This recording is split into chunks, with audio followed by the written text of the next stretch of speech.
relationship, what should be the proper relationship between a chairman of the Fed and a president of the United States? Well, first of all, the Federal Reserve is an independent agency, and that means basically that there is no other agency of government which can overrule actions that we take. During the debate on the measure, senators complained that the big banks were using their financial muscle to influence the outcome. "There are bankers in this country who are enemies of the public welfare," said one senator. What an understatement. Despite the charges of deceit and corruption, the bill was finally snuck through the Senate on December 22, 1913, after most senators had left town for the holidays, after having been assured by the leadership that nothing would be done until long after the Christmas recess. On the day the bill was passed, Congressman Lindbergh prophetically warned his countrymen that this act establishes the most gigantic trust on earth. When the President signs this bill, the invisible government by the monetary power will be legalized. The people may not know it immediately, but the day of reckoning is only a few years removed. The worst legislative crime of the ages is perpetrated by this banking bill. On top of all this, only weeks earlier, Congress had finally passed a bill legalizing income tax. Why was the income tax law important? Because bankers finally had in place a system which would run up a virtually unlimited federal debt. How would the interest on this debt be repaid? Never mind the principal. Remember, a privately owned central bank creates the principal out of nothing. The federal government was small then. Up to then, it had subsisted merely on tariffs and excise taxes. No, just as with the Bank of England, the interest payments had to be guaranteed by direct taxation of the people. The money changers knew that if they had to rely on contributions from the states, eventually the individual state legislatures would revolt and either refuse to pay the interest on their own money or at least bring political pressure to bear to keep the debt small. It is interesting to note that in 1895, the Supreme Court had found a similar income tax law to be unconstitutional. The Supreme Court even found a corporate income tax law unconstitutional in 1909.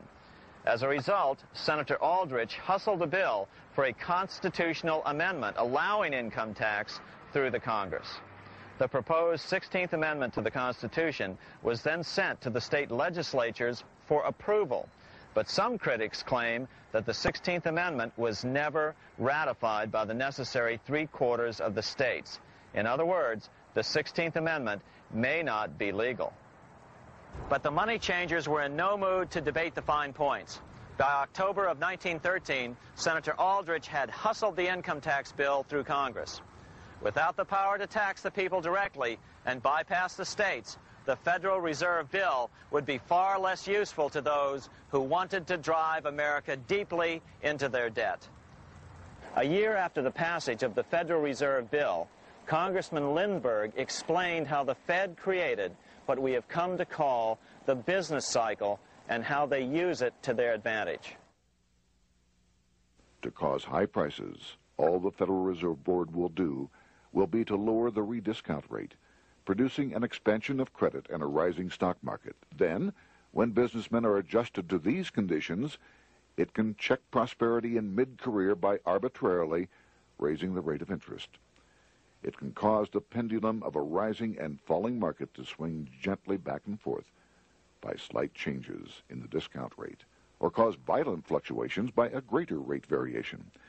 And in either case, it will possess inside information as to financial conditions and advanced knowledge of the coming change, either up or down. This is the strangest, most dangerous advantage ever placed in the hands of a special privileged class by any government that ever existed. The system is private, conducted for the sole purpose of obtaining the greatest possible profits from the use of other people's money. They know in advance when to create panics to their advantage. They also know when to stop panic. Inflation and deflation work equally well for them when they control finance. Congressman Lindbergh was correct on all points. What he didn't realize was that most European nations had already fallen prey to the central bankers decades or centuries earlier. But he also mentions the interesting fact that only 1 year later, the Fed had cornered the market in gold. This is how he put it, quote, "Already, the Federal Reserve banks have cornered the gold and gold certificates," close quote. But Congressman Lindbergh was not the only critic of the Fed. Congressman Lewis McFadden, the chairman of the House Banking and Currency Committee from 1920 to 1931, remarked that the Federal Reserve Act brought about a superstate controlled by international bankers and international industrialists acting together to enslave the world for their own pleasure. Notice how McFadden saw the international character of the stockholders of the Federal Reserve. Another chairman of the House Banking and Currency Committee in the 1960s, Wright Patman from Texas, put it this way. In the United States today, we have in effect two governments. We have the duly constituted government, then we have an independent, uncontrolled, and uncoordinated government in the Federal Reserve System, operating the money powers which are reserved to Congress by the Constitution. Even the inventor of the electric light, Thomas Edison, joined the fray in criticizing the system of the Federal Reserve. If our nation can issue a dollar bond, it can issue a dollar bill. The element that makes the bond good makes the bill good also. The difference between the bond and the bill is the bond lets money brokers collect twice the amount of the bond and an additional 20%, whereas the currency pays nobody but those who contribute directly in some useful way. It is absurd to say that our country can issue $30 million in bonds and not $30 million in currency. Both are promises to pay. But one promise fattens the usurers, and the other helps the people. 3 years after the passage of the Federal Reserve Act, even President Wilson began to have second thoughts about what had been unleashed during his first term in office. We have come to be one of the worst ruled, one of the most completely controlled governments in the civilized world, no longer a government of free opinion, no longer a government by a vote of the majority, but a government by the opinion and duress of a small group of dominant men. Some of the biggest men in the United States in the field of commerce and manufacture are afraid of something.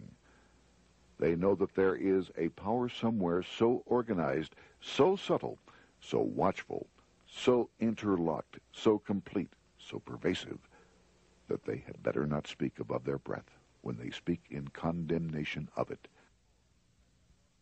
Before his death in 1924, President Wilson realized the full extent of the damage he had done to America when he confessed, "I have unwittingly ruined my government."